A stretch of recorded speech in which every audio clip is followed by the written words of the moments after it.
This is the Late Round Podcast with your host, JJ Zacharisa.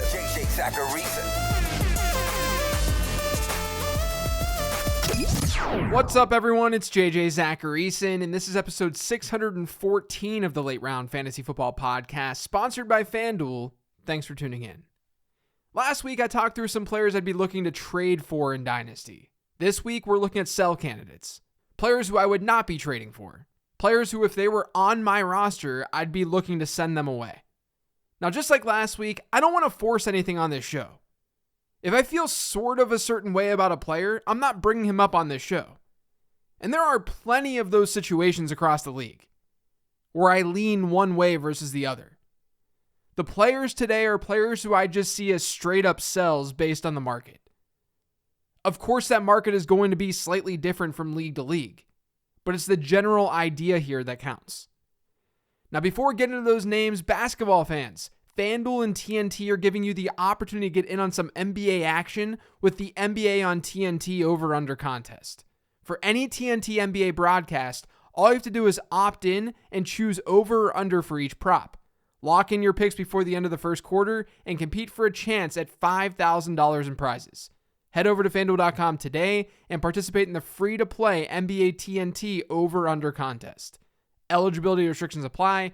Go to FanDuel.com or download the FanDuel app for more details. Last week, I didn't have a quarterback to talk about, but this week I do. And I hate saying this because I want him to succeed. I want him to dominate. But what I want doesn't matter. It's Jalen Hurts. If you were to tell me that Jalen Hurts would be locked in as the Eagles starter for the next 5 years, I'd be totally fine with the fact that his January startup average draft position, according to DynastyLeagueFootball.com, was QB7. Because when Hurts plays, he's effective in fantasy football, for the most part. And maybe that ADP shifts a little bit now that we saw the Eagles get bounced early in the playoffs. And to be fair, that ranking is lower on a site like KeepTradeCut.com. But since it's an average, it shows us there are people out there who really, really like and want Jalen Hurts. And I can tell you that in my rankings, which you can now get over on the Late Round Fantasy Football Patreon page, my rankings have Hurts at QB 13. In Dynasty, player evaluation is all about the combination of production and longevity. The production part, Jalen Hurts has down. His rushing ability allows him to be a consistent QB1 in fantasy football. And I don't think that should really be debated at this point. The longevity portion is what's most important with Jalen Hurts. Longevity breaks down into things like age apexes and asset appreciation. And honestly, we're just asking the question, how long is this player going to have his job? Quarterback is like running back in that there's only one of them on the field at once, usually. At least with wide receivers, even if a wideout starts to tail off, he still has a shot to be on the field to give you something in fantasy football if there's any talent left in the tank. With quarterbacks, if you're benched, you're not scoring a thing. That creates more long-term variance, just like it does at running back. And where there's smoke, there's fire. The Eagles have consistently been tied to different quarterbacks over the last year and a half. And while I'd sometimes shut out those rumors, the fact of the matter is, Jalen Hurts hasn't been the most effective passer in the world. Like I said, his fantasy production and upside has a lot to do with his legs. During his rookie season, Jalen Hurts was 35th out of 39 quarterbacks in clean pocket passer rating, according to Pro Football Focus.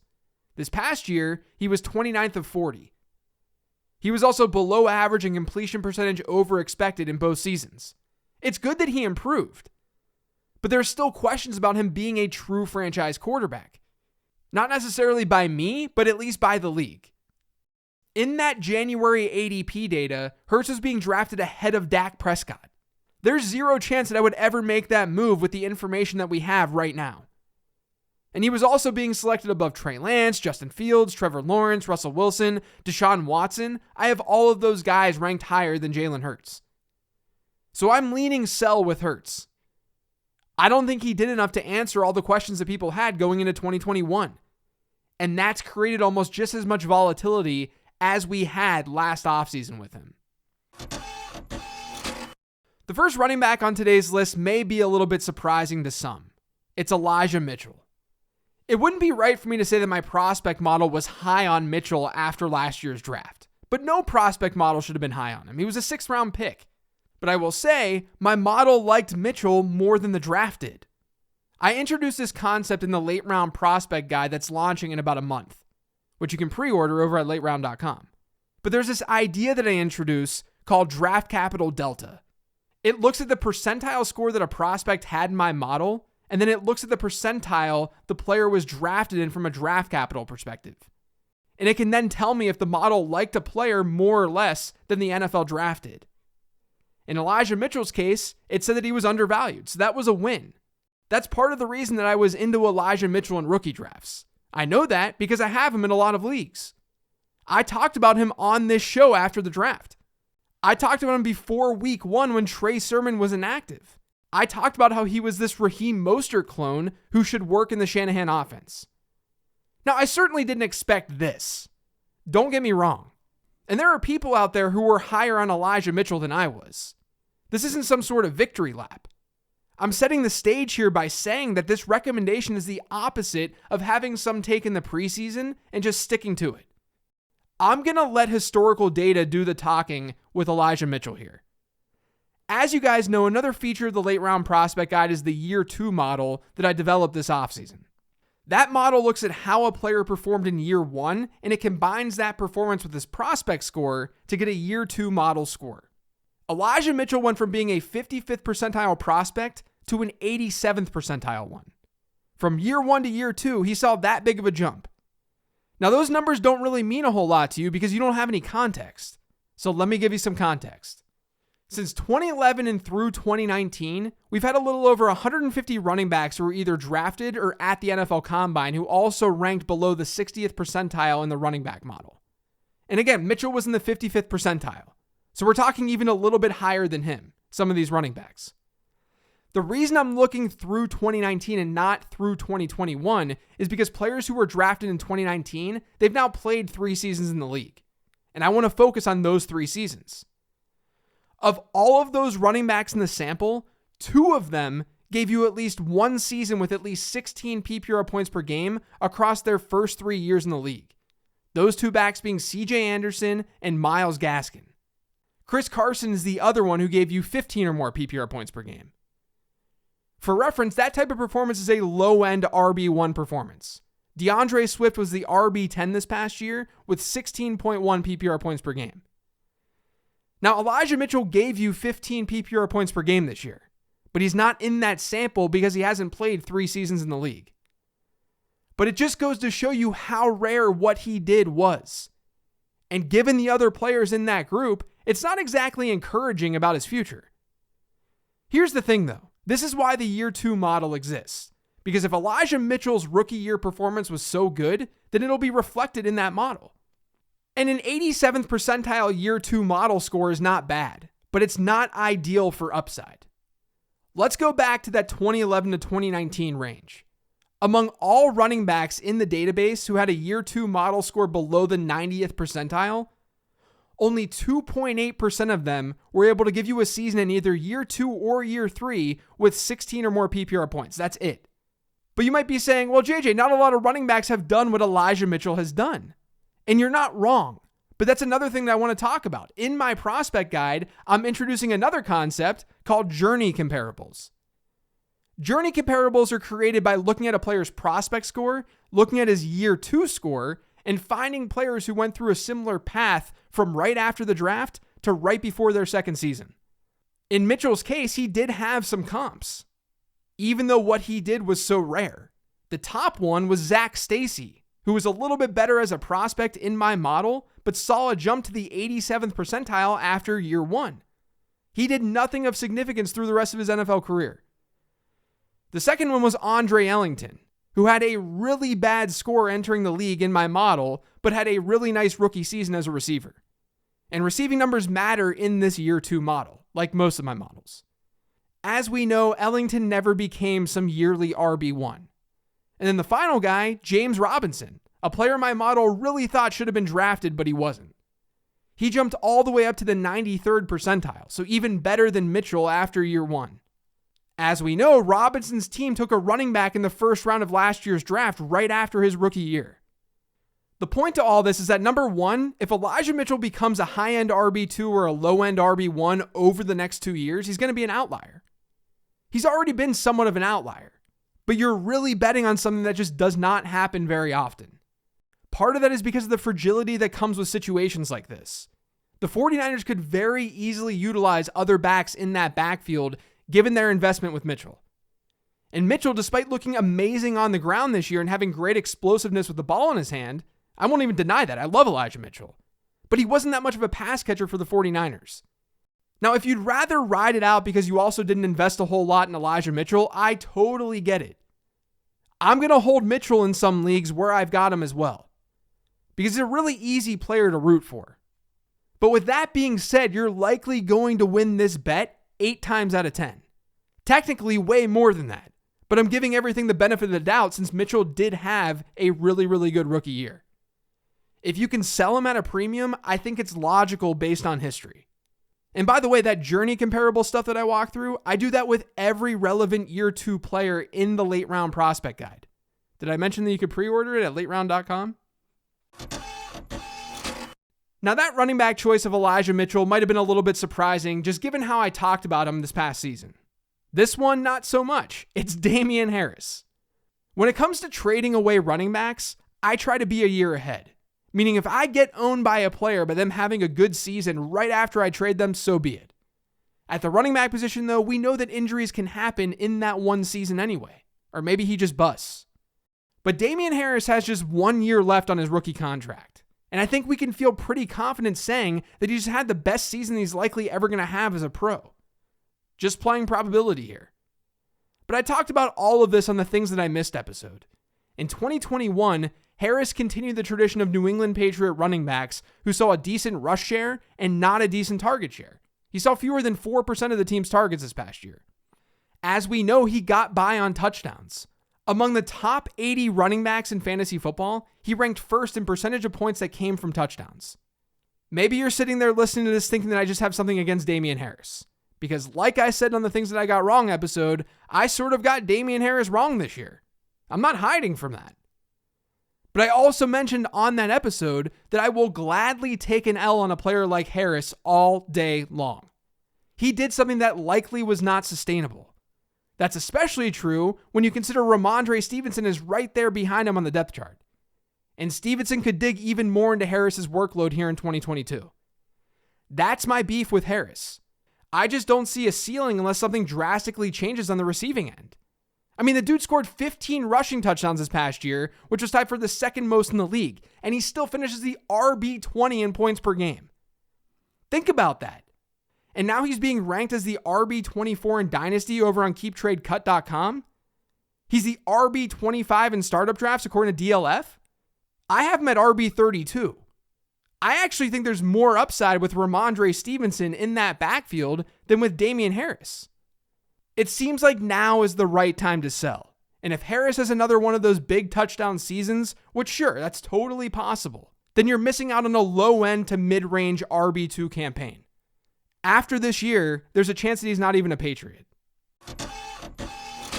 I don't really have any beef with David Montgomery, the player. He's a solid running back. And I even think that we should probably project him to be a workhorse or have that workhorse role in 2022 with this new coaching staff. That at least is the general expectation. But again, I like to try to be a year ahead of things with running backs. And as I talked about on last week's show, backup Khalil Herbert had a really good rookie season. And whether that matters or not remains to be seen. I'm just always nervous about running backs in Dynasty who aren't in a totally elite tier. They aren't necessarily looked at as elite, like in real football or even fantasy football. But I worry about what their second contracts might look like.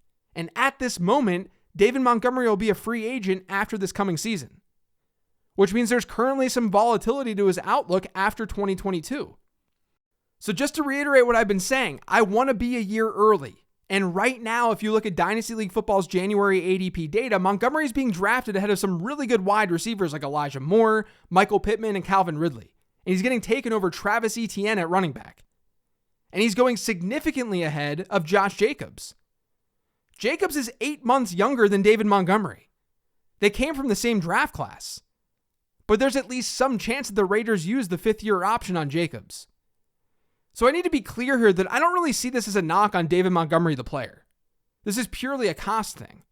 I don't spend for these types of running backs in Dynasty because they don't have good long-term odds. A running back's career can be derailed pretty fast, especially when dealing with contract extensions and new deals. And I don't know if Montgomery's going to get a deal or not. Honestly, I'd probably lean more on the side that he is going to get a new deal. I'm just saying that you can get a good return for him right now. And there are plenty of question marks surrounding his situation if he does get another deal.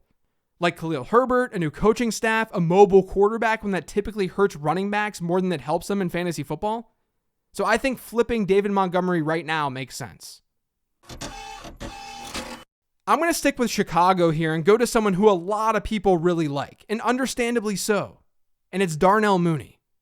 I've revamped my prospect model through the years. I try to look at it every single season and make it better. And as I talked about earlier, I work with a metric called draft capital delta that shows the difference between a prospect's score and his draft capital score. In that model, one of the most underrated prospects at wide receiver over the last decade is actually Darnell Mooney. The model says that he was way underdrafted, which is kind of cool to see. His draft capital delta was 11.5%, meaning the model had him 11.5% higher in percentile score than draft capital had him. But we have to be cognizant of a few things here. Later round picks usually do not pan out at a very high rate. I think we're past the point of just referring to Mooney as a late round pick, sure. But let's not pretend he was some stud last year. He definitely had his moments, but those moments also came with some down performances, which led to a PPR points per game rate under 13. That leads me to my next point. Even when factoring in his rookie season performance, Mooney had a year 2 model score in the 82nd percentile. Over the last 10 seasons, we've rarely seen a player in that tier or lower than that tier give us a wide receiver 1 season in PPR points per game. We don't even see wide receiver 2 seasons happen that often from players ranked in that tier. Players in the 75 to 85 percentile tier over the last decade have given us a 14 plus PPR point per game season in years 2 or 3 at a 14% rate. Mooney hasn't even hit that yet, but 14 PPR points per game at wide receiver is like a low-end wide receiver 2, high-end wide receiver 3. There's a 14% hit rate among the tier that Darnell Mooney is in to be that. Now, I don't think anyone has this expectation that Mooney's going to be a wide receiver 1. That's fine. But I'd argue there are higher upside players being drafted and ranked below him at wide receiver. Kadarius Toney, who had a better year 2 score, that's one of them. Juju Smith-Schuster, who I talked about last week. The Bears also have the aforementioned mobile quarterback in Justin Fields, at least in the short term. And as I talked about last year on episode 510, mobile quarterbacks impact their pass catchers negatively.